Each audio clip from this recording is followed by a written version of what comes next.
You know what I mean? Yeah. But at the same time, that does not mean that you don't take care of yourself. You know, and it's so easy to avoid. I find myself so easy to avoid it. And somebody's cussed me off the other day. Roger, take time for yourself. You do. You know what I'm saying? You know what I mean? And you just need to take time and cry. I mean, growing up, men are told not to cry. Yes. Nah, cry, bedroom. What did God make the tears for? Big man things though. Cry. Tears. In Ghana, they'll say bemensu. Literally means a man doesn't cry. Hey man, yo, I'm gonna put that upon me. I'm gonna tattoo that, mom. Man, don't cry, them. Yo, in the Ghana. But you are supposed. Why do you think God created emotions if He didn't want you to cry? What are you supposed to do with the tears then? Water the garden? It's help wash out, but it's to wash out, help natural wash out of wash my face out. You know what I mean? How wash out, they would just wash out the matter out my eye, just cry a little bit and it just come out. You know what I mean? Listen, cry. There's nothing wrong with crying. You're a human being. You know? Affinity Xtra, be extra. The views and opinions expressed in this podcast are personal and do not necessarily represent the views of Affinity Xtra. Yo, people, this is the boy here. Sorry, I have to go. Yo. Is that so stereotypical, typical black person right there? Hi, people. This is Roger here on Affinity Xtra. Here to celebrate gospel music. Is that so stereotypical trying to be English? You know. So I got my guest here, but he's just looking at me going, "What is wrong with this dude?" It's fine. I'm pretty much used to it. Okay, used to it. Okay, cool. So I'm saying, yo, this is the boy here, Roger Moore, and Affinity Xtra, because we're here to celebrate gospel music of black origin, but also we're here because we care about the whole man. We are of Christ basis or foundation. And I feel that Christ Foundation doesn't talk about anything outside of miracles on the radio. God is moving in Thailand in a special way. I'm great to hear that, but right back now I'm under pressure. I'm sweating. What does God say? Because my cousin is on tablets for craziness. My what is going? Craziness, right? Oh, sorry. Craziness means the situation, not the person's character. Okay, not in terms of. But I hear what you're saying though. Still, yeah, people do refer. I am so much learning how to politically get. Obviously, we're on a mental health subject here today, guys. And one thing that I kind of, because I watch too much Batman, we say things like asylum. And so you're a DC fan, are you? Yes, I'm a DC fan. So explains a lot. You know what I'm saying? So I got a very dark persona.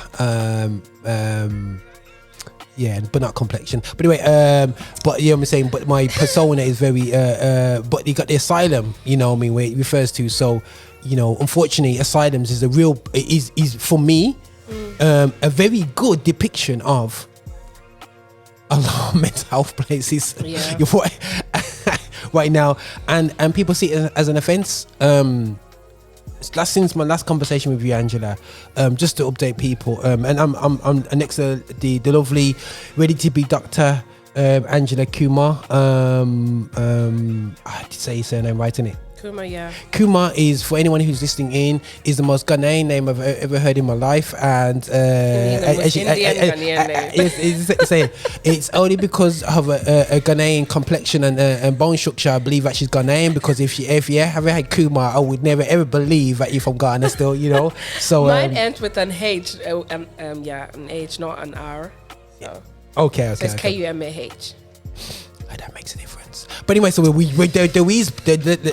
let's be honest as well. We have to look into there has been trade and movement between the mid like the Islamic roots. Yeah. So that was going on between definitely West Africa. Yeah. So definitely 100% possible. Yeah. You know what I'm saying? You know me. Could be Muslim by you'll say, you know, my foundation, you know what I mean, you know. But anyway, so yeah, listen guys, we digress anyway. So yeah, it's good to know you, it's good to know your history, so we get to understand so much more.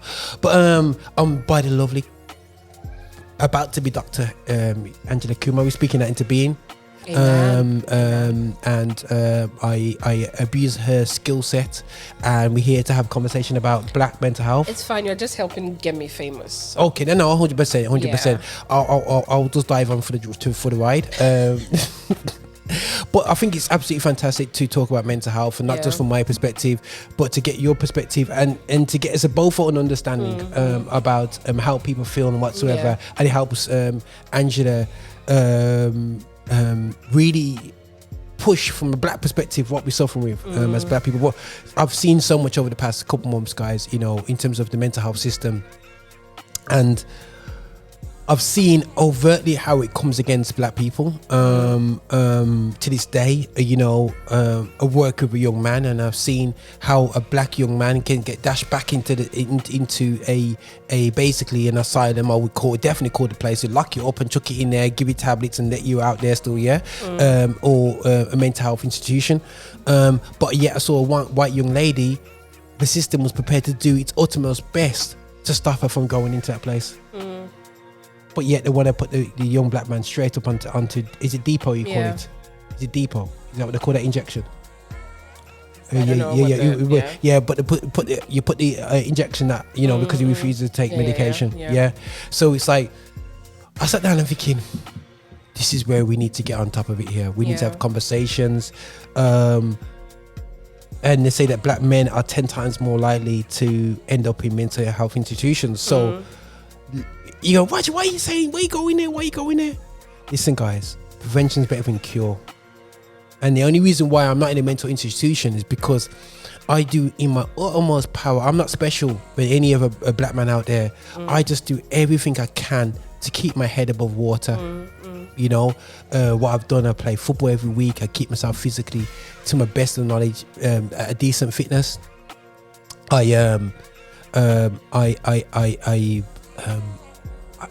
talk to a counsellor now and again. I have say it louder. Say it louder. Roger. But as a man, I can't. No, it destroys my manhood. It does to Men are still human beings. The last time I checked. So say it again and say it louder. Say it. I'm waiting. I have a special person I talk to. Okay, no, now that makes it a whole different conversation. Like you have an imaginary friend or something. So, you know, do we need me to do a psyche eval right now? What Roger is trying to say is that he has a therapist he speaks to. And it's okay to talk to a therapist. Listen, you can give it to God and still talk to your therapist. You can. God is not mad at you for talking to a therapist. He made, the same way he made doctors, he made people to go to school and learn about the mind. 100%. And if you have a Christian counselor, you are even in a better place because God gives them the grace of discernment and word of knowledge and word of wisdom to be able to see beneath what you don't see or can't grasp. So if you are worried about just talking to somebody that doesn't get you, get a Christian counselor, get a Christian therapist that will not just simply say a prayer about it, but will tell you about how you're feeling and want to hear what's going on in your mind, how it affects your faith, how it affects your relationship with people, the psychological aspects of it, the biological aspects of it, because the same way we can have broken bones, we can have broken minds. Crazy. Yeah. That's good. Yeah, cool. Yeah, man. Like Angela said, yeah. Oh gosh.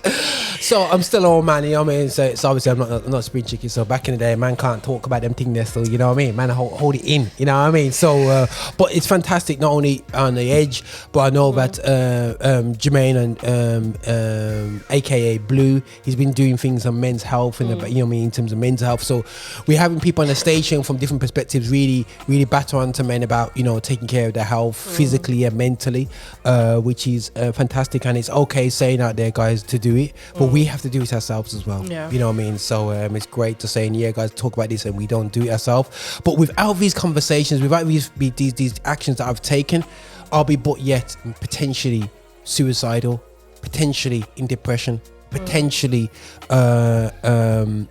bipolar, potentially. And we've gone through a series, we look at different conditions. How do you get into these conditional these spaces if it's not a generational thing? You get in them spaces because you go through crisis, you go through situations that you're not handling right, that actually just spills out, and the next minute you know, you're going, I was straight up so-called normal, and the next minute you know, I'm walking down the street, don't know what I'm doing, you know what I mean? And the next minute you know, you're 6 months inside taking medication. Now, what you could have done is prevention. You know what I mean? And I think that I think we realized over the period of COVID how many prevention things we took for granted. Yeah. We took for granted playing football every week. We didn't realize what that did for our mental health. You know what I mean? And I know for a fact, church stops you. I tried to stop me playing football when I was a kid. They said, "Yo, spend more time with." Be more with your family and whatever, which is a great idea. But what we had to show is if I didn't have time for me, you wouldn't be able to. You know what I'm saying? For family, yeah. you know what I'm saying. So I could be broke up, mashed up right now, and my family could be taking care of a broken black man. You know what I mean? And it's the reality. That's what's happening. People are smiling in church, but they're broken. Yeah. You know, they lose their jobs. You know me. You know, they can't get promotions. I've been there. You know what I mean? Got no money in the account. You got £1 to decide we bring up picnic and everything. Yeah, I know what's going on. You know, bankruptcy. Been there, done that. Worn the t-shirt. But what happens next? So let's have a look at this. One thing that has really kicked me in the teeth, and I called for my online counselor. I'm going to start charging you, Roger. Yeah, I always say these hourly rates, you know. He says these hourly rates. But we looked at it, and it really hit me when one of our fellow podcasters on the station, he's on the show with me, but I've known him for 12 years. Let me see, 12 years. No, tell her, 10 years. And Marcel, which a lot of people may know out there and whatsoever who's listening in, and when he died, that was a tough one. You know what I mean? It's tough. It's tough. Death is tough, guys. And then a week later, many people probably don't even know. My great uncle died, and he was like, I've known him all my life, obviously. But you can imagine that I'm the first of my generation in terms of grandchildren. So it's like, it's not a case where you don't really know them. He's the one who came over, and I've known him, since I remember him when he was in his 40s. And he died in his 80s, so I've known him for over 40 years. And You're giving away your age, so sorry people. I'm a young man. I'm in my 20s, anyways. But it's really crazy. So I remember when Marcel died and we was busy doing a gig on the weekend, and I felt like every time I stopped, I was sinking. I literally felt physically sinking, and I was like, hold on a second, I'm not trying to feel bad about this, you know what I mean? But I kept it moving, kept distracting myself at the time, and then and it felt I felt better on the bike a couple of days afterwards. So I was like, yeah, great. And then my uncle died, and I was like, crazy. But then what I realized is that certain things I didn't really deal with previous situations started flashbacking into my system. So I'm going, oh my gosh, man. And then I found myself not so much in the fridge pulling out all the whiskey, but I found myself going, oh my gosh, how do people deal? I could get myself into a bad place here. It's very easy to. It's a slippery slope. You know what I'm saying? Very, very easy to. And it's not. And sometimes we think that damaging ourselves. So me having donuts every day because I felt like I'm damaging myself. Yeah, it does damage my sugar levels. But the thing is that's a blessed escapism, because some people absolutely blame themselves and they damage themselves internally, and mentally, and thinking that that's honoring the person. You know what I mean? I think that the whole honoring person. You know what I mean?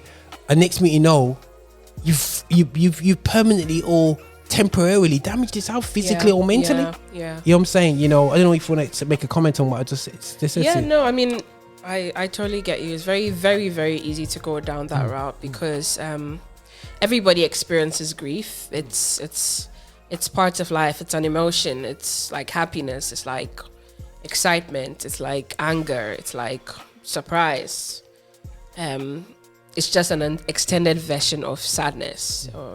But more intense. So you grieve because you've lost a person, you've lost a thing, you've lost, feel like you've lost yourself even. People grieve over losing themselves, losing a position. There's a lot of reasons that people grieve, but losing somebody is, it's the biggest part. They're not a car or a house or pets that can be replaced. A human being, and there's only one of them, so it's hard. And especially given that, I mean, Sunday is Father's Day, and it's a difficult day for me. I lost my dad 5 years ago, so I can relate. Oh man, you know, yeah. You know, it never feels like the gap has ever been filled. You know, and especially when you see the person like slowly decline over a period of time, like you know that you are losing them, but you can't do anything about it, and that can send you into a really, really dark place. And it takes a lot to get out of there. I mean, psychologist or not, if I had to go down that route, I would have gone down that. We all feel it. Like, I can have all the books, I have all the psychological knowledge, but I was there. I can say that I was depressed, you know, and I was like, okay, life is never going to be the same again, because this person that was everything suddenly doesn't exist, and you can't go and find them. You can pretend they've traveled for a while, but when they never come back. After 5 years is a long time to travel, man. Well, people do it, but no. Yeah. We do do stuff. Yeah, but I mean, we can't hide away from the hurt, though. No, we can't. But I mean, with Father's Day, outside of the me losing somebody, I'm also thinking about the people that have lost family and friends, like your friend Marcel, for instance. I know he had a wife and he had kids. They are going to feel the loss a lot more on this first 100%. On this first Sunday, where suddenly daddy isn't there anymore, like, you know. And grief can send us into a very dark place. We can't come out of it, but it's very easy to want to stay there, because sometimes, like, what's the use of coming out? The person is not coming back anymore, so I might as well sort of slowly decline and join them. It seems like a better option. And a lot of the time, I mean, you think, later you think back to why did my mind convince me that this was a better option, to like want to go down the same path that these people have gone, just self-destruct and follow them to heaven or wherever it is, you know, slowly. But in that moment, in that place, it seems like the most rational thing to do. It seems like the best option ever. Like, what's worth living life for anyway at this point? For real? No, 100%, and definitely, and this is where it's real.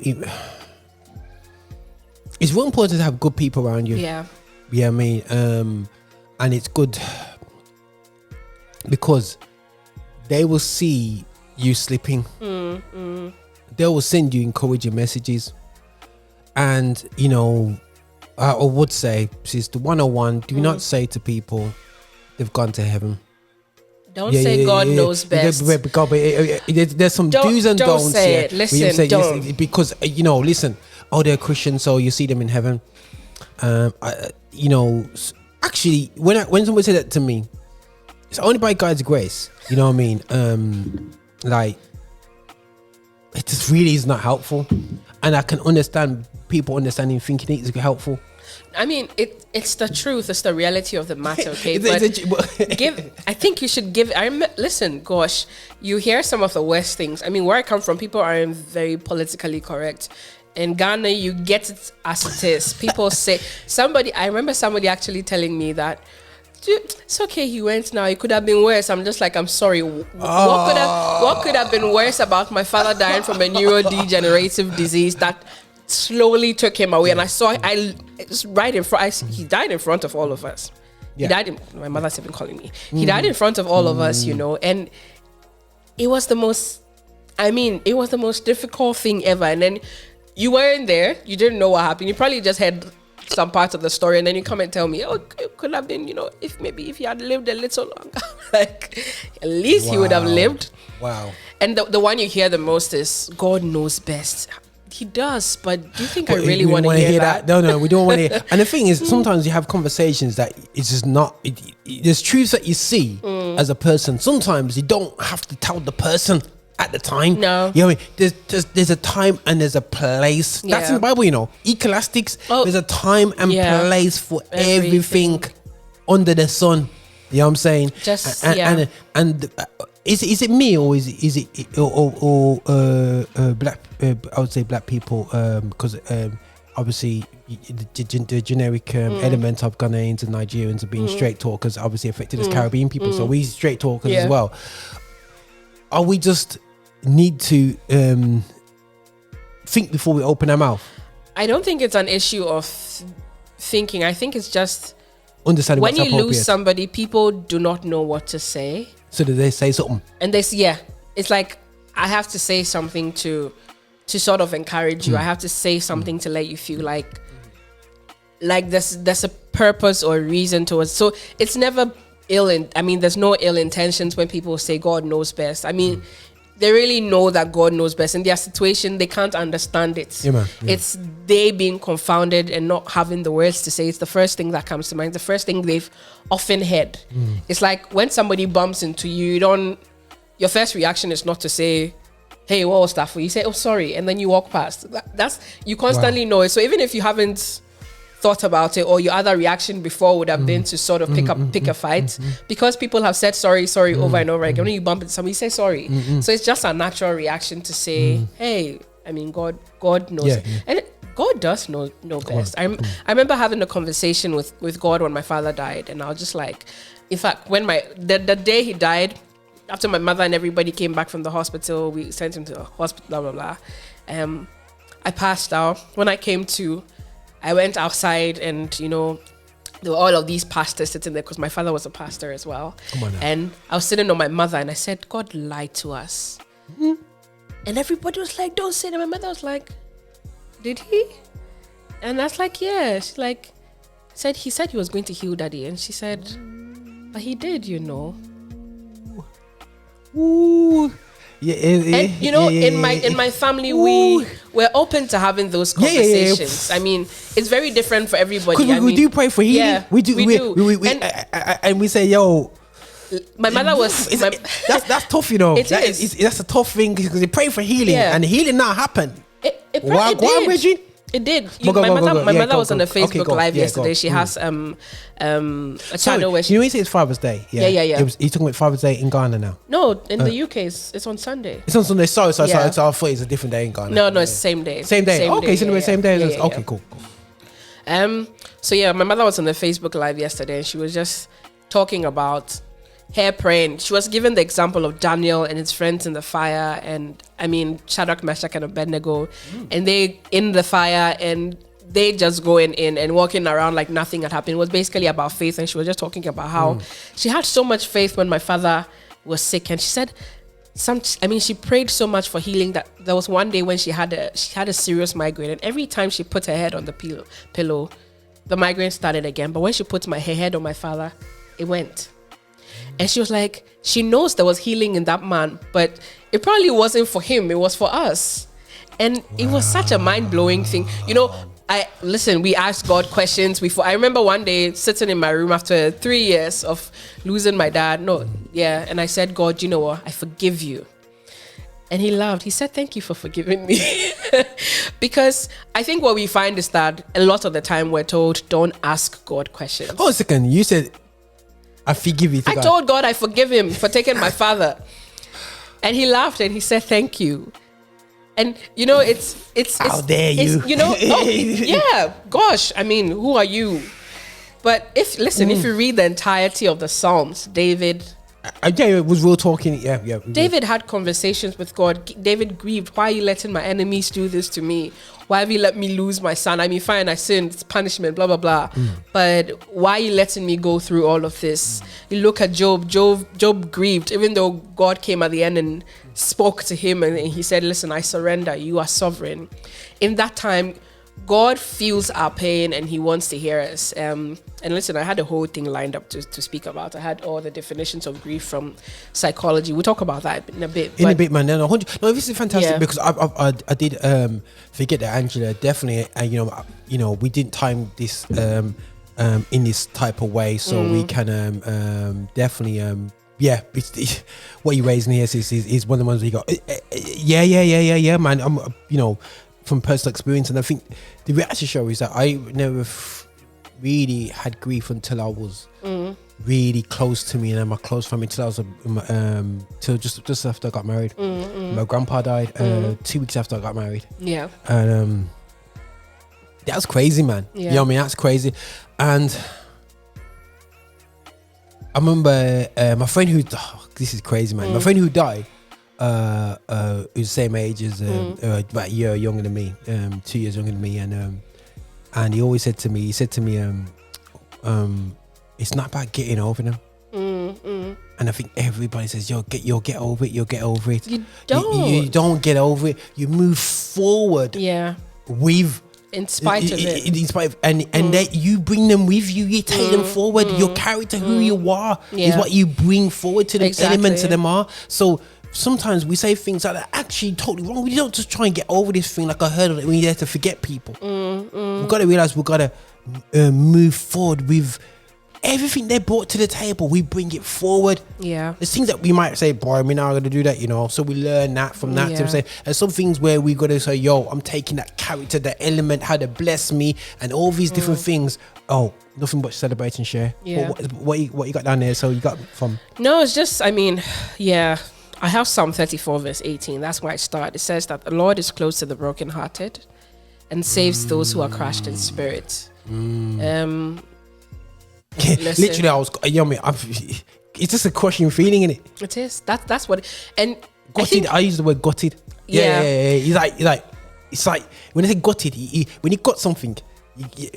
I don't know if people now. I'm not assuming that Angela grew up on a farm in Ghana. You know, as Jamaicans, you know, we you know, all the preachers say, you know, back home on a farm, we get the chicken and we chop it open and we gut it out, we stick it out, we grab up everything from inside. It's literally somebody tearing your heart out of your chest while you're still walking. You know? So. And I think the one thing that we do forget is that God also lost someone, so He knows what it feels like to lose. Jesus wept.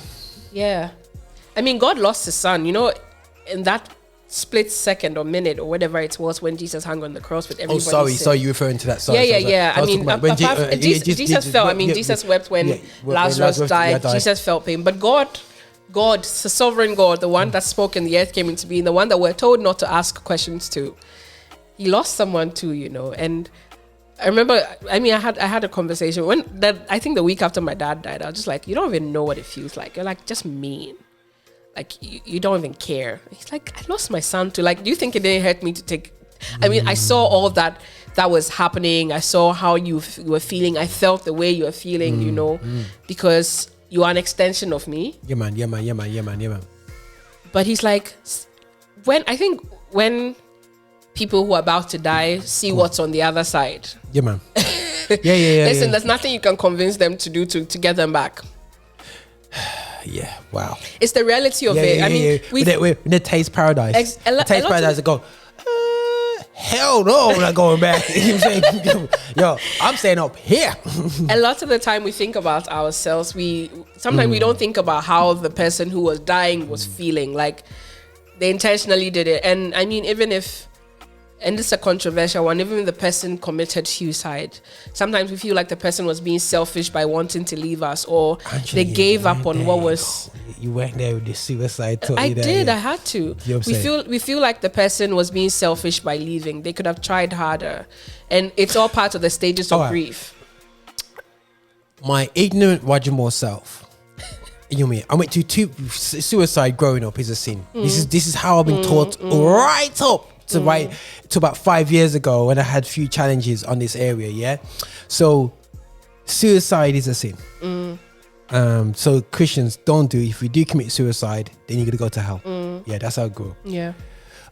So suicidal thoughts is like you're not Christian if you have suicidal thoughts. Yeah. So crazy. And then I was when I got to the stage of started working with mind and starting to understand a bit more about suicide, so I started getting a bit more gracious about it. Go, boy, it's not as straightforward as it sounds. You know what I'm saying? And then I hang around with two tough brethren and them said, no, the person them are selfish brethren. And I was like, yeah, the person's selfish. And then I was like, my brother says, nah. And some person said, you gotta be a strong person to commit suicide, because to commit suicide you gotta be strong. And I'm thinking, because to kill yourself is like, that's a lot, takes a lot of effort. You know what I mean? It's a lot. And when I went to awareness courses, because we do it a lot and whatever, and always evolving, and then they broke down suicide as an element of mental health. You know, and I'm thinking, oh snap, is that what it is really and truly? Yeah. You know what I'm saying? So someone's died from from an element of mental health because they were crying out because I was going through something. And this is, and I'm thinking, why are you raising this? Because I'm afraid some people do commit suicide after facing high amounts of grief. Exactly. Week after week. Exactly. I'm gonna get Blue's he's gonna talk to us because he's gone through a number of bereavements. He's lost 3 people in his family on both sides over a period of literally 4 or 5 weeks. Oh gosh. And you know, and there's gonna be a time where we're gonna get him on and really have a great conversation about that. And this is why we identifying mental health is real important, guys. Identifying, thinking that the reason why I have Angela here today is to really is to be real with looking at it. Yeah, we've got to be real, 100% real. You know what I'm saying? That if we allow grief to consume us, you know what I'm saying? You know, we will find our place in the wrong place. You know what I'm saying? So it's very important us not to go to the person and bash them up who's going through grief, or even yourself. You will go through grief. You will have days where you eat donuts, crispy a pack of a dozen, and you know what I mean, and be maybe a bit too abusive on your body physically or even mentally. You're gonna have them days. Don't be grateful, but let's not stay in them. Exactly. That's the thing. And I mean, just to go into a bit of grief. So grief is, I mean, as we know, extreme feelings of sadness due to loss. And according to Mind UK, there's 2 types of grief. There may be more, but there's actually anticipatory grief. So it's what you feel when you are expecting a death.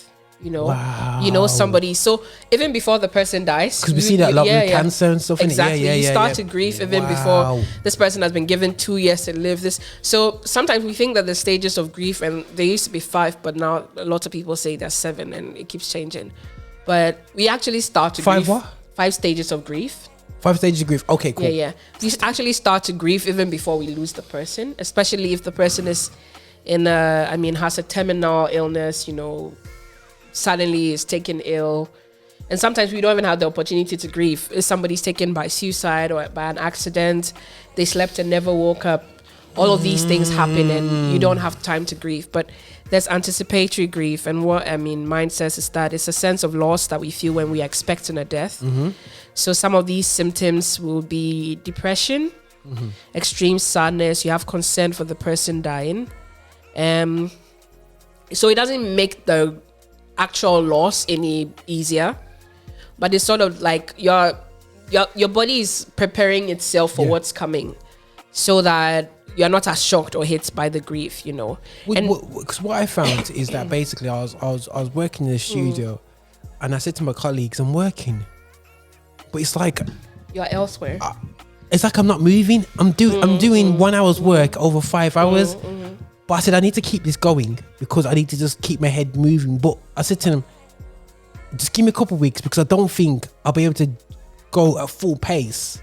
You know what I'm saying? Would you say that's an effect? Oh gosh, yeah. Okay. Because I mean, it's sort of like you're walking, and then suddenly there was a path before you, but then now there's a huge pit and you can't walk over it. Yeah. So it's like you are what's it called? It's like you're compensating. You're just matching like in one place. Because listeners, your life has stopped. That's literally what it is. It's an entire chunk of your life that has been taken away, and then you're like, okay, what's happening? It's like when we went into lockdown. That was a time of loss. We lost time. We lost freedom. Yeah. We lost so much during that period, and you were in one place, you couldn't move, you were going stir crazy, even though you had people around you. It didn't make sense why you couldn't go out, and everything outside was scary, because it's like, oh, you've lost somebody, what next, what's life, you know. You start to ask a lot of questions, you know.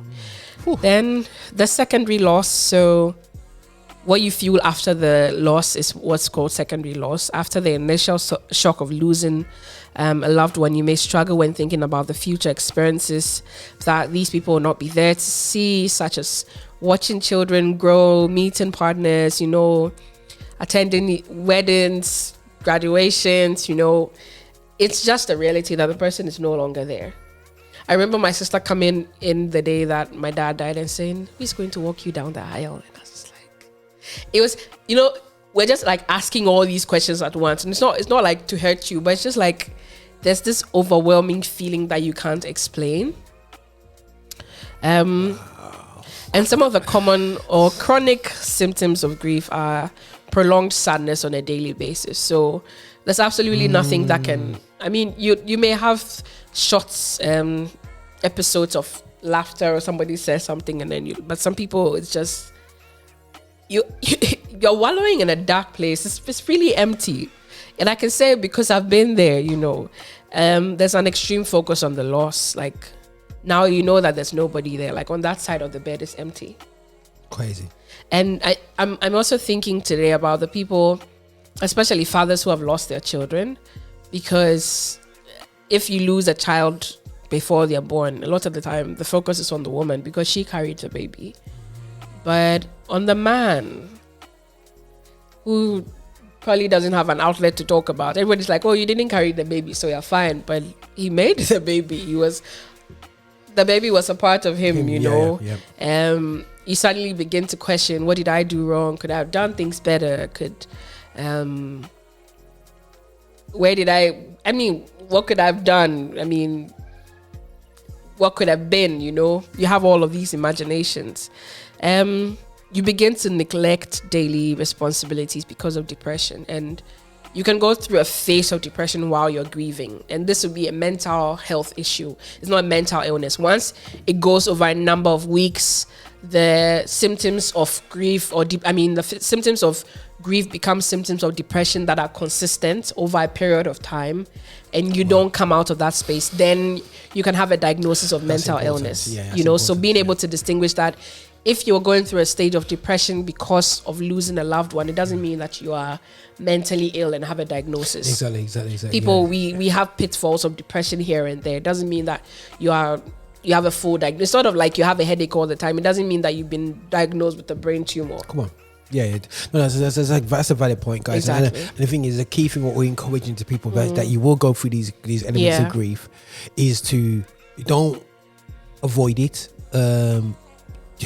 That's me all day long. Avoid it. Go through it. But just don't stay in it. And don't go through it alone. You don't have to go through it alone. That's important. You'd find that there's no motivation to interact with people or attend social events. Oh, for real. You are detached from your friends and your family. There's difficulty accepting the loss after some time has passed. There's anger, there's pain towards the loss. This is from Banyan Mental Health. Sorry. So, what next? I have a couple of stuff here on the stages of grief. And it's interesting. I was just looking through Facebook today, and then I was just reminded that somebody had wished my father Happy Father's Day. So a picture of him had come up. Like, this is timely. But there are stages of grief, and a researcher called Kubler-Ross, they call it the Kubler-Ross grief cycle, but it's changed over time, and it's sort of like you go up, you come down, you go up again. So they talk about denial, where you are adamant that it didn't happen, okay? So there's avoidance, there's confusion. Sometimes you can even be happy because you're just like, listen, especially if you're a Christian, you're like, the devil is a liar, you're going to come back to life. Today you are in denial, and listen, it's so easy to. I remember us praying for weeks that it was for us. We were like, God is going to raise my father up. This is going to be the biggest miracle ever. We were in denial, and then there's shock, and then there's fear. It's all part of the denial. Suddenly you're afraid. You're afraid to sleep. You're afraid to go out. What if I see them? Am I going to go crazy? What's going to happen? Like, is all of this going to make sense that this was all a lie? They just traveled. What if they call me? Then there's anger, frustration, irritation, anxiety, because now you're like, you are being unfair to us. Why did you decide to, like, where did you go? Why did you decide to go? And this is why I bring suicide in, because I think a lot of the time we stay in this phase of anger. We resent people that decide to take their lives because we can't fully comprehend what they were going through. And to us, it's selfish that you did this. And I'm not even going to go into the whole heaven or hell thing, because even I don't fully understand it. Every time I ask questions, and I haven't got an answer that I can sort of put out just yet. So I'm still studying about it. Cool. But when you lose somebody, you're angry with the person for deciding to be so selfish as to just leave you and everything. Especially when, you lose somebody that, right at the beginning, like the start of your life. Like, why did you decide to leave me with all of these burdens and things that, you were carrying them together? Then you begin to bargain, okay? You are struggling to find meaning. You are reaching out to others. You are telling stories about the person. It's sort of like, let's have a conversation. If I talk about the person enough, they just might come back, You start to struggle to find meaning. That's when we start to ask, God, why? God, take me. Like, I'm the one that's been sinning. I'm the one that has been doing all of this. If you bring the person back, I'm going to stop. Wow. I'm going to stop smoking. I'm going to stop drinking. I'm going to start going to church. That's when we start to bargain. We just want to find a way to make things right. We bargain with ourselves. We bargain with the people around us. And then after all of this, you go into depression. You are overwhelmed. You are helpless. You are hostile. Some people decide to pick up fights, or some people run. They lock themselves in rooms and don't come out for days. It's either one of them. In men especially, because men, and I recently saw that there's research that men and women do not react to emotions differently. We actually do the same way. We're all emotional on the same level. It's just that society has taught men to sort of repress how they feel a lot more, and women are the ones that are allowed to be more emotional. So I need to find the paper and reference it properly. Cool. Yeah, man. But with men, you find that there's a lot of physical illness attached to these stages of depression, because I believe in the concept of mind over matter. What's happening in your mind is going to affect your body. So you'd start to suddenly get sick. You feel drowsy. You are tired. There's lots of fatigue. That's when people either start to eat too much or eat too little. And then you get to the phase of acceptance. But this is just Kabla Ross. Over the years, people have added on. So they've spoken about denial, first of all. You deny the news. It's a defense mechanism. Your brain is trying to protect you from the shock of losing somebody, because now you have to separate life and death. You have to remember that, okay, you can't pick up the phone and call this person anymore. You can't, Every time you see a picture of that person, every time you even remotely hear a name, that sounds like that person's name, you're going to jump, So your brain has a way of trying to protect you from that grief, okay? Wow. So it's then the second phase in this model. I don't remember who. Well, I think it's just other researchers have added over the years. Okay, so they speak about pain as the second one. Once the shock and denial wears off, it's replaced by pain or guilt, which is really the anger, anger part. Experiencing this stage can fully help somebody to fully move forward, because you actually feel the pain. You allow yourself to go through the pain. Then the anger comes in an attempt to mask the pain and the guilt of regret, because you start to ask yourself, what if? Yeah, that's how you react to the pain. What if? Then depression. Then they call something the upward turn, that life may seem more calm and organized after this stage, after you've gone through the phase of depression, which is acceptance. But sometimes saying acceptance is, for some people, it can sound tone deaf, like, oh, okay, I'm accepting that it happened, so I'm just going to pretend like it never could take years. So I'm looking at, like, it's taking me I still ask the question, grief I face every day. I'm asking questions. I still struggle to say this, man. Even my friend, James, who helped me do the live show at the beginning, and I've been working with over 10, for years, and good friend and whatever. And I'm still saying to this day, God, just explain to me why. Like, why is that hiding away from acceptance, or is that just?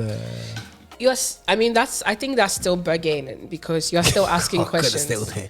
But I mean, it's also it's, when we get the why, then I think that's when we get a bit of closure, because the reasons we're asking why is we want closure. We just want a reason to understand why it happened. And also time when we feel like we've gotten a reason, we move on. And you got to in it. It's kind of you have to drag yourself through, and I think that sometimes sometimes you find yourself in a situation where you actually cannot grieve. You cannot. You got so much people that rely on you. Exactly, and that's what I found myself in a number of times when my friend James and like wife was sick in hospital, the children are young and having to be do stuff, get them ready, do this and do that, still having to work at the same time, and so I could easily just try and I couldn't come off track. No, you couldn't. And sometimes, guys, the reality is that life puts in that place, but there's gonna come a time where I have to face it. Yeah, eventually. And I mean, better sooner than later, because, and I totally get you. Like if you're the man in the house, for instance, you're expected to sort of, I mean, in African culture or my Ghanaian culture, like the firstborn child is sort of supposed to be the one to run around and do all the fixing. I mean, family members come in, family members come in and sit. What happens is that, so if your mother, I mean, your father dies, your mother's sister is supposed to come and sit beside her the entire grieving process. Yeah, man. And, just be there and answer the question so the woman doesn't constantly have to relive the grief. So you have a lot of like a family system that is working to sort of support you. But then, as you said, if you're the one that, I mean, somebody died today, the next day you still have to go to work. Like, your employer doesn't care if you lost someone. Oh, sorry, you can take 2 days of compassionate leave, but you come back. After that, how do you function? My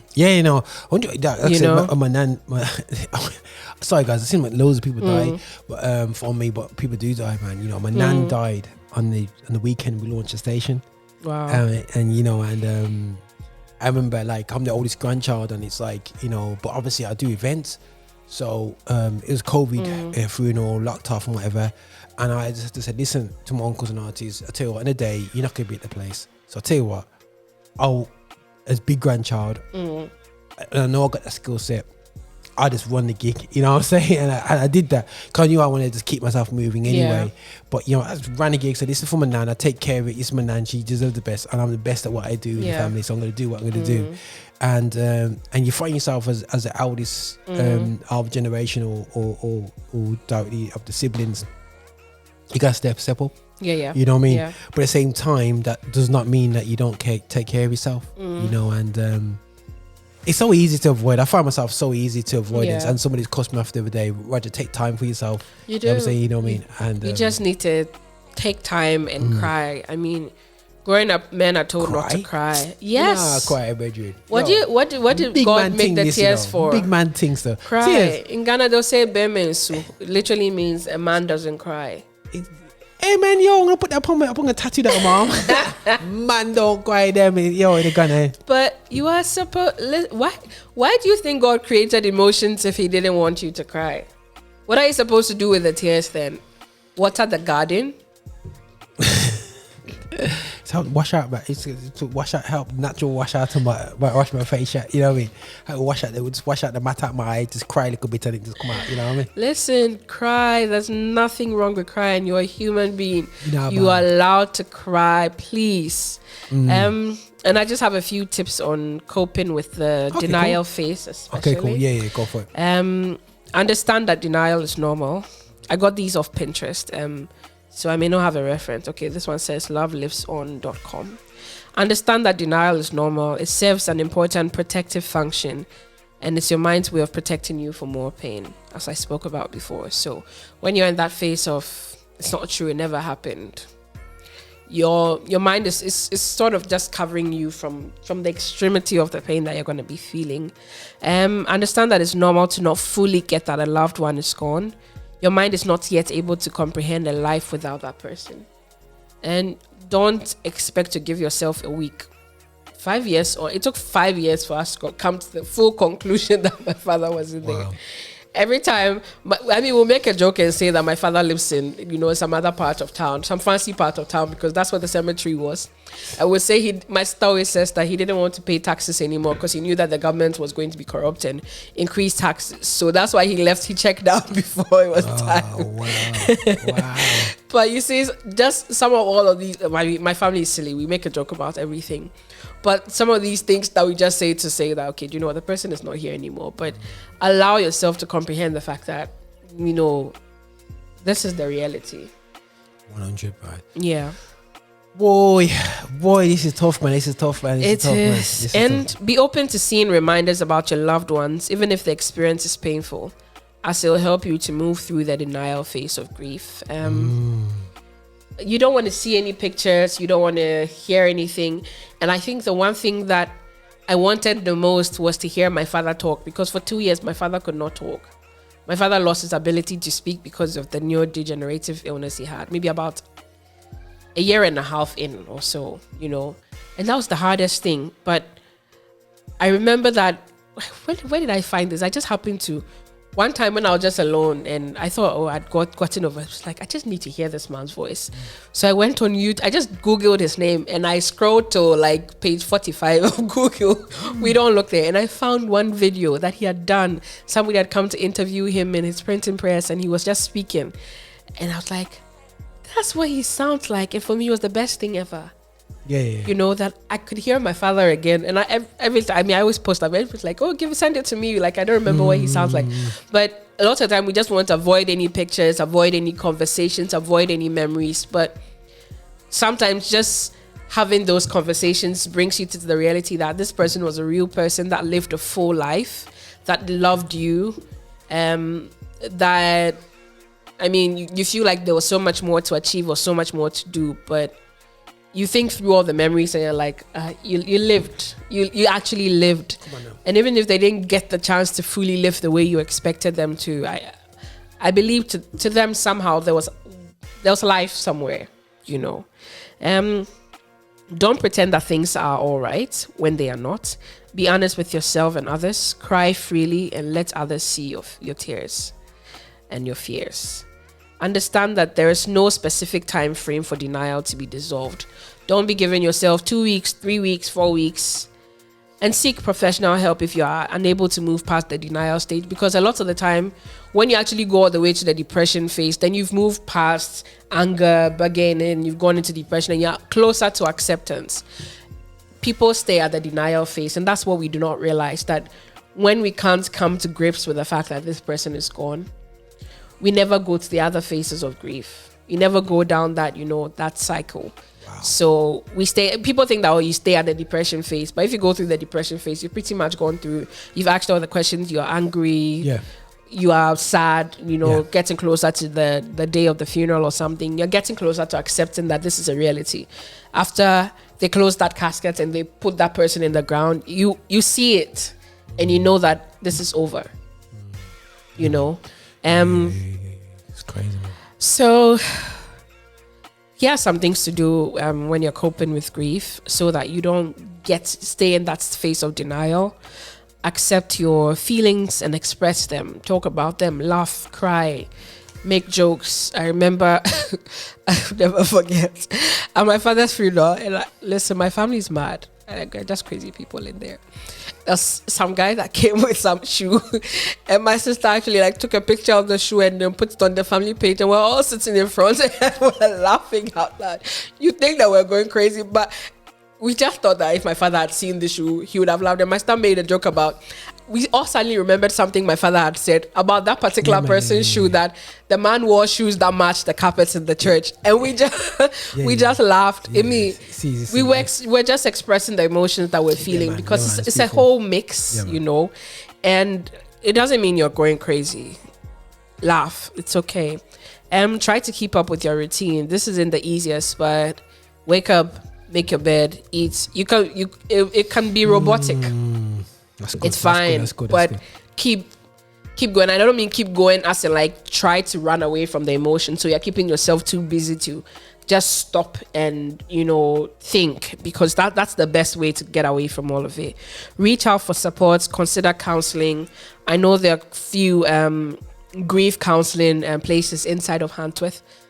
I've seen one or two. I'll look for the links again and give it to you, so Roger, so you can put on the cool on YouTube. Prioritize eating and sleeping, because it's either one of two things. You're either eating too much or eating nothing at all. And if you're like me that doesn't get hungry, you'd actually forget that you haven't eaten anything, and you'd be going through the day like a zombie. Talk about the loss with somebody that you trust. Write and reflect in the journal, and I'll give a few journal prompts. Be patient with yourself. Mourning takes time. Avoid substance use to numb yourself, because it's the easiest option. Go in the garden and burn weed. Exactly, yeah. Or down 3 bottles of wine, or have a whole bottle of rum, just because it numbs your emotions. You don't have to feel it. You don't have to experience. You don't have to go through what's happening, but you can't run away from the emotions. They're part of you, okay? Treasure and celebrate the lives of loved ones.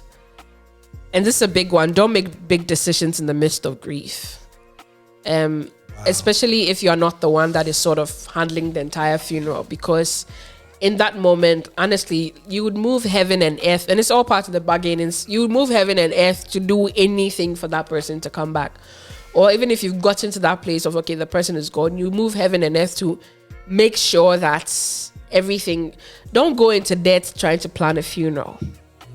We do that. I mean, where I come from, listen, funerals are wholesale. Like, everybody's like, jollof rice is nice, but funeral jollof is different. People go all out, and depending on what tribe you're from, it's a whole different vibe for the funeral. Like, it's a fanfare. Yeah, man. Some people may actually hire professional criers to come and cry. Listen, death in Ghana is a whole different topic altogether. But don't make such huge, don't go into debt trying to plan a funeral. The person is dead and gone. After you've put the person in the ground and they've gone from dust to dust, and what do you call it? Whatever it is, you are going to continue living, and you are going to be the one to have to pay those debts. That's wise. So please remember, if you feel like you are going to make an impulsive decision, speak to somebody about it. Reason with the people around you. I know we're running out of time, so I'm going to give. I was like, we going over time. Go, almost there. Grief journaling. Here are some of the things that you can put down. I'm grieving for the loss of. The most difficult time of the day is, because sometimes of the day just remind you of the person a bit more. I especially miss. My favorite memory is. My support system includes, because when you get to this point, you remember that they're actually people that understand. They may not fully grasp it. I never tell anybody that I'm grieving that. I've been there before. I'm not where you are at. It's a whole different emotion altogether. Like, my father and your father were in the same people. You may have lost your dad, but my dad and I had a different relationship. So don't tell me I know how you're feeling. You don't. That's also one thing not to say. So you can say I can empathize with how you're feeling. Yeah. I'll just say it straight. I feel bad. You feel bad. I can't tell you exactly how you feel. You know what I'm saying? But I'm gutted. I'm gutted. You're gutted. You know what I mean? But how you feel, I can't. I don't exactly. But we're both feeling our way. And it's not great. You know. I'm sorry. Is there anything you'd like me to do? I may not have the words, but I'm ready to listen. You know, it's hurtful. So these are the rest of the general prompts. It's hurtful when people say things like, I know how you're feeling. It's hurtful. Write the things that hurt you, so that it's sort of like when you put them on paper, now you are aware of the triggers, so you can protect your mind from getting angry when they say those things again. Because trust me, they're not going to stop. Yeah, man. There's going to be 5 people that are going to come that's going to say, God knows best. Okay. When I'm alone, I will lean on. Who are you going to lean on? Are you going to lean on God? And then I have a quote here from Jamie Anderson. It says that grief, I've learned, is just love. It's all love you want to give but cannot. All that unspent love gathers in corners of your eyes, the lump in your throat, and in that hollow part of your chest. Grief is just love with no place to go. Yeah, so that's what it is. Before we go, I'd like to say a prayer for all the people that are grieving, lost a loved one, a father, a mother, a friend, a sister, a cousin, uncle, baby, just say a quick prayer for you. Yeah. Lord Jesus, thank you that you are not oblivious to how we feel, and you came to walk the face of the earth just so that you could have a full experience of what it is to lose. And over and over and over again, you know, when you have to take somebody, you grieve with us. Your word says that you're close to the brokenhearted, and it's not a mistake that those verses are there, that you understand. So today, for every single person that is hurting, that is broken, that has lost somebody they love, that feels like there's a gap left in their life, thank you that you know, that you understand, that you're not mad at them when they're asking questions, that you aren't mad at them when they do not get it, that you aren't mad at them when they're sad and they're down and they can't read their Bible and they can't pray and they don't want to talk to anybody or do anything, that you aren't mad at them, that you get it. And that today, even if they do not feel close to you, that you are close to them, because that's what your word says, that you're never far away. And that you're never too late, that you're always on time. And as much as we hate to hear it, you don't make any mistakes. So thank you for giving us grace to walk through, and thank you for holding our hands to just go through every season, especially for people on Father's Day that have lost fathers that have lost loved ones, or lost father figures, people that have lost father figures. Thank you that you are filling the gap, and that you are Father, and that in you we find peace. Pray for peace that passes all understanding for every single person listening that is feeling this way. And thank you that you are still good, that in the difficult times you are still good, and that you never change. Exalt your name and give you glory and praise for answered prayer. In Jesus' name, amen. Amen, amen, amen. Thanks for that, Angela, man. Thanks for that today, man. That was amazing. And as I said, guys, you know, hopefully there's some information out there. We're gonna hopefully put some information in the description. Do reach out to people, reach out to ministers, safe ministers that you believe that you think safe to talk to. Not everybody you need to go to talk to, but please, guys, make sure you're in good company in this period, because in the period of grief, because we can't avoid it. It will happen, you know. There's a time for everything, and this is a time there's a time to cry, there's time, and there's time to grieve, and there's time, you know what I mean. So there's a time that we want to avoid, but we can't avoid it. Most definitely. But this is myself and Angela Kumar, who's here to talk about a subject which is affecting us all, that affects us all in different ways, and which is grief, and how we can prevent it from becoming a actual mental illness, it just being maintaining our mental health, you know. So we can't afford to be losing people. People that we've lost do not want to stand up in such a state that we physically and mentally destroy our health. And so we're here to give as much positive tips to avoid from getting into a mental health state of mental illness. Is that right? Mental health. It's mental. So we're here to support that. But listen, this is Roger and Affinity Xtra. We're here to celebrate gospel music of Black origin, but also here to talk that the conversations that we're not prepared to have in our community. But we're here to talk about it because we believe it's important for the growth and support of our people, and to be a support towards prevention of losing so many young black women and black men and women to the mental health system, you know, and this is input into that. Nothing but love, people. Thanks again, sis. Welcome, Roger. Thanks for having me on. Oh, no problem, my sister. All day, every day, man. Bless you guys.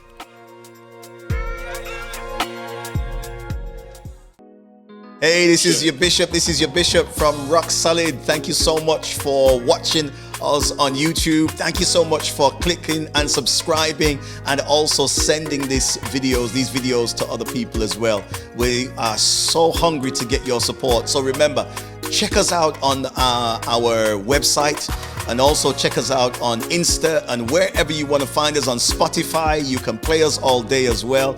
And just make sure that you are supporting this channel, that we are developing our agenda towards music of black origin, and that is gospel music with a message. So please walk with us on this journey. Bye now.